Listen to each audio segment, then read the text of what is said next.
একটা অরাজকতার সৃষ্টি করার চেষ্টা করা হচ্ছে। আবার শুনি যে আওয়ামী লীগও নাকি মাঝে মাঝে আবার উকি ঝুঁকি দেওয়ার চেষ্টা করতেছে, তারাও আন্দোলনের কথা বলে। তা আমি আজকে আওয়ামী লীগের প্রশ্ন করবেন যে তারা কিসের আন্দোলন করবে, কি তাদের দাবিটা কি? দাবিটা ওই চোর হাসিনারে আবার ক্ষমতায় নিয়ে আসা? দাবিটা কি আবার বিনা নির্বাচনে 15 বছর ক্ষমতায় থাকা? দাবিটা কি এই যে বিনা বিচারে হত্যা করা? দাবিটা কি এই যে আজকে ব্যাংক লুট করা, শেয়ার মার্কেট লুট করা, যতটুকু খাইছে আবার খাওয়ার জন্য তাদেরকে ক্ষমতায় আনা? তাদের দাবিটা কি? আওয়ামী লীগ তো একটা চোরের দল, একটা লুটেরার দল, রিলিফ চোর, কম্বল চোর, ভোট চোর। এই আবার আওয়ামী লীগ কিসের চেনাবার্তার কথা বলতে চায়? তাই আমরা এই সরকারকে বলবো, আপনার এই ঢিলামির কারণে আজকে কিন্তু এই অবস্থা হচ্ছে। এর ঢিলামি হওয়ার কোনো সুযোগ নাই। সোজা কথা বলতে চাই, আওয়ামী লীগের ওবায়দুল কাদের সহ অন্য মন্ত্রী এমপিরা কিভাবে পালায় গেল? কিভাবে পালায় গেল? আপনারা তো ক্ষমতা আছেন, জবাব তো আপনাকেই দিতে হবে ইউনূস সাহেব। তাই আজকে বলতেছি, আপনি যদি এগুলো না পারেন, আল্লাহর রাস্তায় এই সরকার আপনারা আমরা আনছি একটা কারণেই, যে 15টা বছর এই দেশের মানুষ ভোট দিতে পারে নাই, তারপরে ভোট চুরি হয়েছে। 18 সালে নির্বাচন করছিলাম এখানে, জনগণের ভোটে জিতছি, কিন্তু রাত্রে 1টার সময় রেজাল্ট পাল্টায় অন্য রেজাল্ট দিছে। আজকে এগুলো বন্ধ করার জন্যই তো ডক্টর ইউনূস আনছি নাকি?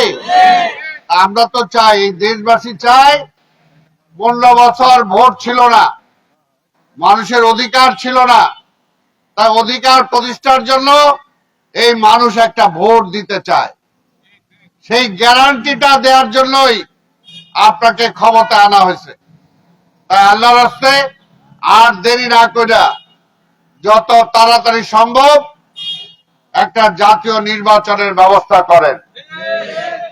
এবং আমরা বিশ্বাস করি, নির্বাচিত সরকার আসলে এই যে আজকে যে সমস্যা বাড়তেছে দিনের পর দিন, আপনি তো পারতেছেন না, উল্টা আরো ট্যাক্স বাড়াইছেন।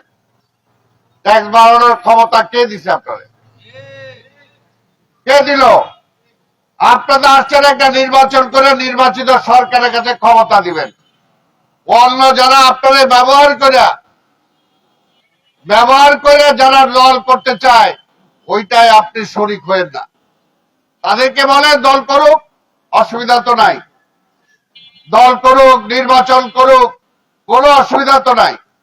বিএনপি তো আর ক্ষমতায় নাই যে না বিএনপি চুরি করে ভোট দিয়ে ক্ষমতায় যাবে। আমরা তো বলছি জনগণ যারে ক্ষমতায় দিবে সে ক্ষমতায় যাবে। তা আপনারা তো ধৈর্য নিচ্ছেন বিএনপি ক্ষমতায় যাবে, তা আমরা কি করব? অসুবিধা তো আমাদের না। যদি জনগণ ঠিক করে থাকে যে এই দেশের যখন 71-এর 25শে মার্চে শেখ মুজিবুর রহমান পাকিস্তানের সাথে আপোষ করে পাকিস্তান চলে গেল, তখন 25শে মার্চের এই দেশের সামনে কোনো কিছু কেউ ছিল না। তখন জিয়াউর রহমান একজন মেজর হিসাবে ঘোষণা দিয়েছিলেন বাংলাদেশের স্বাধীনতার।